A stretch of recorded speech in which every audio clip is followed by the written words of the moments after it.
Oh my God. Like, oh my God. I've got chills. I've got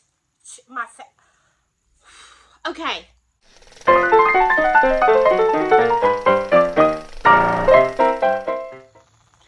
Okay, so this next video is going to be a little on the spooky side. So let's change the atmosphere. Hello again and welcome to my channel. I'm Lily and this is Avalin Cottage. Today we're going to be exploring one of the jewels of Tuscumbia, and that is the Belle Mont Mansion. And with that, I'm going to give you a little bit of history and a little bit of spooky. Because that's what the best mansions are about, right?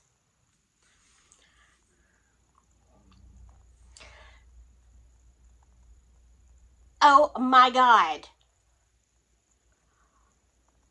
Like, oh my God. I've got chills. I've got okay. Oh, okay. Okay. I don't know if my sound is going to go crazy. Did y'all see that orb? Like, it usually doesn't bother me, but look, can you see my arms? I've got like goosebumps everywhere. Oh my God. The thing is, when I film, and I can't tell if that was something. The thing is when I film, I have the screen facing me to make sure I'm in the camera. I just swear there's all kind of stuff just going through here. I don't know if y'all saw, but the thing of it is when something goes beside me or behind me or in front of me, like it did a couple of videos ago, like if it's actual fuzz, I see it floating through the air in front of me. But the rest of the time, I'm sitting here and I am actually seeing the orbs on the camera.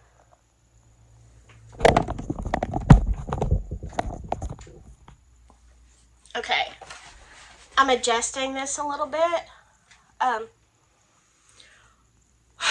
So, it makes me wonder, how many times am I just sitting in here, chilling, watching TV, and there's stuff all over the place, and I don't know, because apparently it picks up on a camera, and it doesn't pick up, like, when I'm looking. But that was so bright. That was just freaky. Okay. Breakdown is over. Okay, I am not afraid of spirits at all. Okay, so let me clear that. But it's just like, when somebody jumps out and says boo, and you're not expecting it. I mean, that was me. Watching the orb on the couch over here. Like, seeing it on the film and knowing that I see nothing out of my eyes. And there's, like, nothing in front of me to reflect. Okay, whatever. I'm done with that. And you don't see me freak out a whole lot. It was just like, Now, let's catch our breath, okay? I still have the Rona. We'll see if, I'm going to have any audio problems. I almost want to start this video again and use a microphone. I do sometimes, and sometimes I don't. But as you see, I move around a lot. So, another orb. I saw that. It was right over here. Did y'all see that? Anyway, I saw it on the film. I don't know. I assume it will show up in the video, but I know this one will because it was so darn bright. I see you, okay? You want to be a star? All right. So... yes, I'm getting over the Rona, and my voice is not as strong as it normally is, so I'm going to try to talk a little bit louder. And let's leave my haunted cottage right now, and let's talk about the Belle Mont in Tuscumbia, Alabama. Whew, Lord, Jesus, I worked up a sweat. Let's try this again, sans ghosts, okay? Would that be okay with you? You've already made your presents now? May I do my video now? I mean, it's a little rude. Oh, whatever. Maybe somebody wants to see it. I don't know. Let's start with some of the history. Now, I think in one of my other videos, I showed us driving up to the mansion, and it was a cold, like freezing cold, rainy day. So, you know, I didn't get a whole lot of shots outside because it was literally like 20 degrees. It was awful. We don't do that in the South. I guess I can turn my wipers off now. Okay, I think that's it straight ahead. Oh, this road is a little bit rough. We having fun yet? No. Yeah, we are. I'll tell you when you're having fun. You're having fun. It's like my dad. I don't know. You know, it's not advertised as being haunted, but then I saw something about it. I don't know. I'll have to look it up. Keep jamming your jaw and it's gonna be haunted forever. Jamming your jaws. That's it. The Belle Mont. The Belle Mont. It looks like it could be haunted. It's so pretty. It is gorgeous. Absolutely gorgeous. Now, the Belle Mont was built around 1828 in a Jeffersonian style. And it's just apparent everywhere that there are little things that are similar to Monticello. Now, Jefferson had already passed away at this time, but they believe, and they have good reason to believe, that some of the architects that maybe worked on Monticello kind of did some oversight. Julie is one of the tour guides, and she is a historian, and oh my goodness, she is amazing. So if you get to tour the Belle Mont, try to do it with Julie if you're a history lover. Anyway, so she was pointing out different research that she had done. She found the connection between some of the architects of Monticello and basically it had to do with slaves and educated slaves and kind of the going back and forth. And anyway, it's kind of a long story. I won't get into that, but definitely there are Jeffersonian touches all throughout Belmont.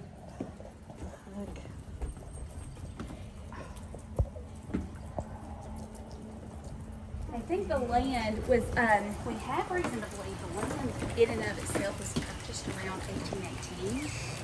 And the house was actually completed in 1828 by Dr. Mitchell. And he was actually from Virginia, and he received his MD training over in Edinburgh, Scotland. And they actually, he met and married his wife over in Scotland. And it isn't a I can't say that word, federalist style. Two little bricks laid in the shape of an L, and then you puzzle pieced it back, and it actually thickens and fortifies the outside. So it was built by Alexander Mitchell, who was both a physician and a cotton planter. So there was like 1,760 acres of land that he purchased. And with that, he had, of course, one of the largest slave plantations in the area. At one time, he had like 152 slaves and 13 slave cabins. Now, I'm just saying, that's not enough cabins for 152 slaves. But then again, slavery is very much a dark part of our history. So, Mr. Mitchell was married with a family, but before Belle Mont was completed, his first wife passed away and his two daughters of a fever of some sort. Now, at this time, what you might find interesting is we're right in the middle of, plantations and slaves, but also in this area, it's very remote. Like, even now, Belle Mont is way off the road. Like, you have to go all these roads, and then you go on this gravel road all the way up to the Belle Mont. So even in present day, it's still remote. It's the only house up there. So back in this day, you don't really consider this, but the Native Americans were just, their tribes were everywhere. And so, you see the slaves, the Native Americans, and some of them were friendly and some of them were not. So, you had a whole mishmash of, cultures right there. After the first Mrs. Mitchell, that's hard to say, Mrs. Mitchell died, he took another wife, and she was enchanted with the South, but she also was of the, kind of the opinion where she came from, there were lots of parties and balls, and it was a very, think Atlanta, think Charleston. I mean, it was very social. Well, so that's what was in her head when she was moving to Tuscumbia. What she found when she got there was a beautiful house and a lot of Native Americans, and nobody's coming to dinner because there's no neighbors anywhere close. She quickly becomes disenchanted with Belle Mont and the whole situation. And what kind of sealed the fate of the Belle Mont was she was there in by the front door, and all of a sudden there are these beautiful windows, and she sees a Native American's face right in the window, just staring at her. And so she freaks out, and she's like, okay, I'm done. Either we are going to move, we're moving out to civilization, or we're done. Well, of course, Dr. Mitchell, said, oh, no, we're going to move. That's, I get it. So he sold the house to Isaac and Catherine Winston. And this was literally just a few years after he had built the Belle Mont. Now, Isaac and Catherine lived there until his death in 1863, and then her death in 1884. But still, it stayed in the family. They just kept passing it down until around 1941. Now, prior to that, they did move out. Some of the family, as the years went on, I'm sure the upkeep was like kind of crazy, and it wasn't modern. So they kind of just kept the Belle Mont for family gatherings, Christmas, Thanksgiving, that type of thing. And then it got used less and less until finally it was just kind of abandoned. And during this time, between, the 40s and 1983, it came into major disrepair, and vandals, kids, whatever, teenagers would go up there to the Haunted Mansion, whatever, and it was kind of picked clean and kind of falling apart. And so in 1983, the family donated it to the state of Alabama, and it is on the National Historic Registry. So let's take a little look around the mansion. That is okay. I have a lot of those days.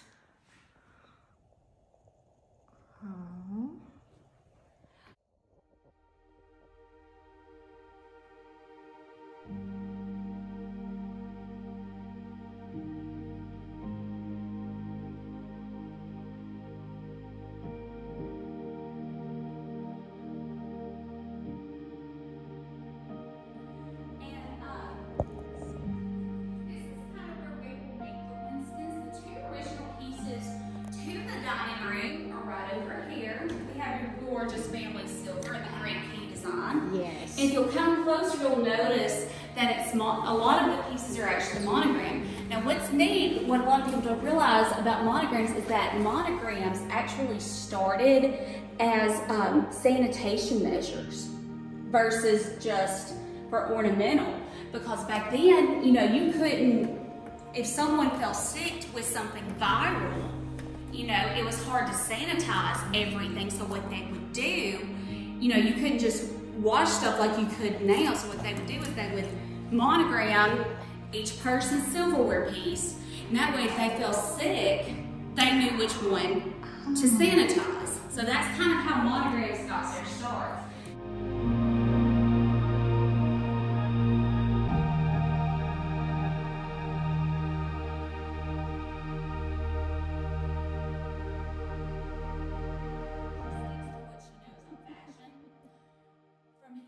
Okay, when we get to this room, the first question Julie asked me is, do you think that these walls are the original color? Well, you know, it looks like such a modern color, and I stopped to think about it, but I remembered how they would use lime and like plant colors to make paint. Remember when I talked about the paint blue ceilings in my other video? So I looked at her and I said, I think it is. If they made this out of leaf and, you know, vegetation dye, then I think this could be an original color. And yes, it is. They found, I guess, a part, and they color matched it to exactly what it was. Now, this was a really interesting thing that her theory, and I'm sorry if I shouldn't share it here, but I think it is so true. Remember when we were talking about paint blue and how they would paint the ceilings blue because they believed that there were evil spirits, and the evil spirits would come in, and so this particular room, check it out. Oh, okay. And believe it or not, the slave workers that were not in the fields would actually have been working outside in that courtyard. There would have been very, very few actually in the house. Right out here was an orchard, and 9 times out of 10 there would have been activity going on outside and around the kitchen, which she could. It was just everything was right there for her. Yeah, this is very convenient. A big renaissance in people painting the underneath their porches blue. Why? Because they want to keep mosquitoes. They say it keeps mosquitoes and spiders away. I've heard that. I'm going to find out this summer when I paint my porch. Here's my theory on that. So the basis behind paint blue was the Gullah or Geechee tradition that it kept evil spirits that caused death out of the house. Okay, this most gorgeous room has, I call it a gray ceiling, but remember, paint blue was in all different kind of shades. It could be light, dark, it could be green, it could be blue, it could be gray, somewhere in those colors that resemble the sky. And she said she felt like people were sick in that room. She tried not to say people have died in this room, but obviously reading between the lines, that is what she meant. And so because of that, they died of sickness, of fevers and stuff. So they painted the ceiling paint blue to ward away the evil spirits. And she said, you know, I think, even though it's just a theory right now, she said, I think the little demons and the spirits were actually mosquitoes, and they were probably carrying the fever. And so for some reason that paint blue is supposed to keep mosquitoes away. Now again, in my video on that, I'm going to try that this summer. Like on my back porch, it's going to be painted paint blue. And we'll see. It's supposed to keep mosquitoes, wasps, you know, the creepy crawlies away because it resembles the sky. Or I don't know. I don't know why it works, but people swear by it. So her theory was that when they painted the ceilings blue, they didn't have as much, you know, going on, and they didn't have as much death and sickness, but it wasn't really the color, as we know, but it was probably the mosquitoes just staying out of there. So I thought that was an excellent observation. I hope somebody proves you true, Julie. Again? Sure. I've seen these forever, and I did not know that. That is the coolest thing. Wow. Now this.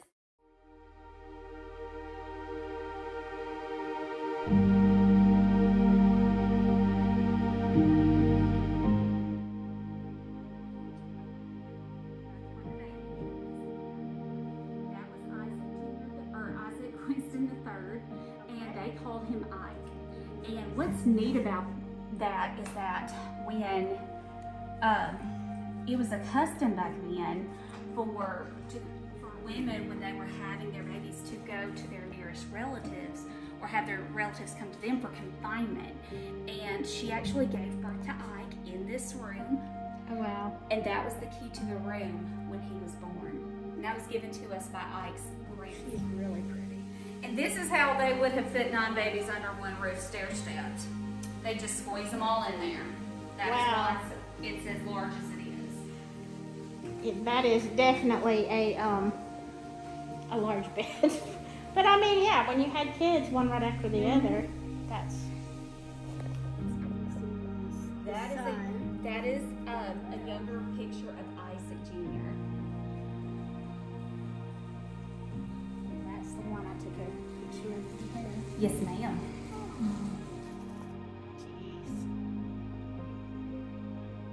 How did they get up this high though to get the books from the top shelves? Very, very rare back then. You would have had a pianoforte, and the big difference between that and a regular piano is the key range. You'll see how much tinier that little rectangle right there is the key. And you will see these in a lot of houses for this time period because they actually have preachers, especially when tensions started kind of... There's very, very pretty. There is a little sneak peek. Let me just put a sneak peek of the upstairs.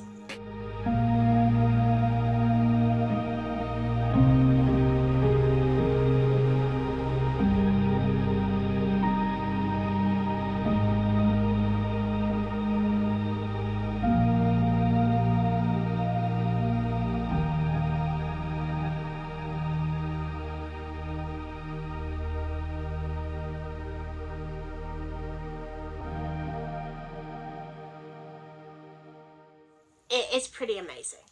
It's a beautiful room. What surprised me though is that they would leave the top doors open. I understand for, you know, letting the breeze in, because if you've never been in an Alabama summer, don't do it. Just don't do it. And they're up on that hill. They probably got a nice little breeze, but you know, they were like, well, they'd let the kids sleep up there, and I'm thinking, y'all must have a different, you know, kind of kid than mine, because my little Wolverines would have climbed right over that banister, and, you know, there is no way I would leave the doors open for children. But, I mean, apparently they, you know, were better behaved than mine. Of course, most people's are probably behaved better than mine, but, yeah, it is what it is. All right, now, let's get to a little bit of the haunting part. There is a book by Deborah Glass that talks about several actual, you know, plantations and stuff, and the tour guide for Pope's Tavern told me that she has actually written a lot of books about haunted Tuscumbia and Florence, because apparently it's just haunted all over the place. But it is one of the oldest, you know, towns, so, you know, there's bound to be something there.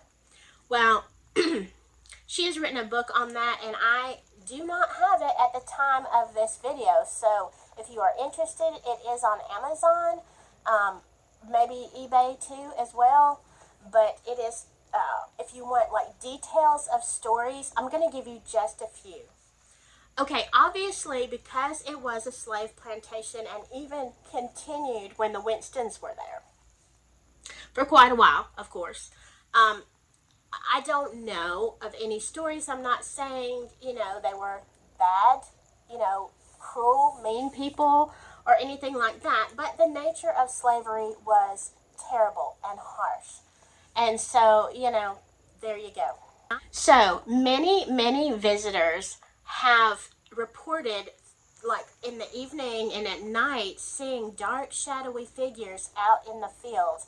Now, understand, there are fields still out in the front. There's, like, woods more in the back and sides, but in the whole field, whole driveway coming up, like, there's just fields there. And so they see that, and they hear chains rattling, and, you know, one source, I don't know if this is true, I did not see the basement, so, or cellar, I don't know, but one source says that the cellar does still contain shackles. I'm sure that's something that nobody wants to see or talk about, you know, and I get it. It is very embarrassing for us in the South.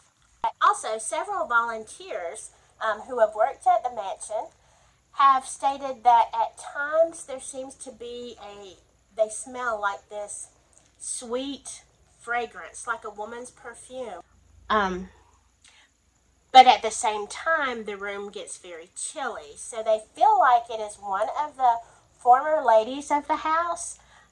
You know, when you have that much invested in a house, you don't want to leave, I guess. Or maybe you got nowhere better to go. Maybe you don't want to go where you think you're going. I don't know. Whatever. They're hanging out. And one of the best stories that I have heard is from 1938 and this is right before the house was kind of left to abandon. They had actually rented the house out to a family, and when they had finally moved all their stuff in, they started hearing like footsteps and stuff all over the house, which, you know, in an older house, like sometimes there's creaky sounds, but you can tell the sound of footsteps for sure. And then they started hearing these voices, like disembodied voices, just saying, "Help me," you know, or "Please help." And so they were a little weirded out. And then one night, the whole family was down in that foyer area looking up at the stairs, and they said they saw a man and a woman and two small children. They thought they might be little girls. Anyway, they were like wearing their night clothes, and their night clothes were tattered and dirty, and, you know, and their expressions on their faces were just, you know, horrifying. And they started to move down the steps. Well, you know, the family was done. And so I can imagine, I don't know if that was, you know, the first Mrs. Mitchell, and her daughters, but I don't know who the guy was, unless it was, I don't know, unless it was Mr. Mitchell, or it could have been somebody completely different. So, do you have any places near you that are haunted? I am surprised in my little town of how many places are actually haunted around here. And that ain't even including this one. This is a whole nother story. It's just a world of its own. Anyway, if you enjoyed this about the Belle Mont, then I encourage you to wait for the next one, which is Pope's Tavern. And oh my goodness, like the Belle Mont, I'll just say personally, I did not feel anything weird or anything strange or spooky. It is a lovely house, and the people that run it are absolutely precious. I don't like to ask a whole lot of questions like that, because a lot of times caretakers, if they're really like involved with a house, if they're, you know, emotionally connected to it, they don't want to say bad things. They don't want to say, you know, it's haunted or I had this experience. And I mean, that's fine. They just want to show you the beauty in it. And honestly, I did not feel anything bad or dark or heavy or anything like that in there. So there you go. But you can see what I deal with every day. So there's that. Anyway, Pope's Tavern, which will be my next video, is crazy. Like, oh my gosh, the things that have happened there are horrific. So you don't want to miss out on that. Once again, thank you so much for watching, and I hope you have a great week. I'll see you later. Maybe we'll all see you later. Bye. Alright. Y'all just all up in here wilding, aren't you?